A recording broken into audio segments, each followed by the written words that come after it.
Here's a motor on this old Chevelle Malibu. Small block. Probably 350, I presume. All still there. Looks like it's an original air car. It's got an AC condenser on it. Original compressors on it.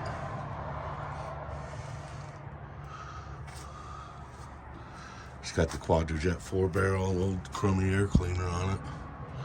Both of these cars could be made into some resto mods.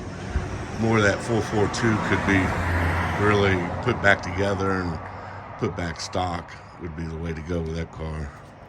But I like these old Malibus. They can be made into a nice piece. Some Kragers on it.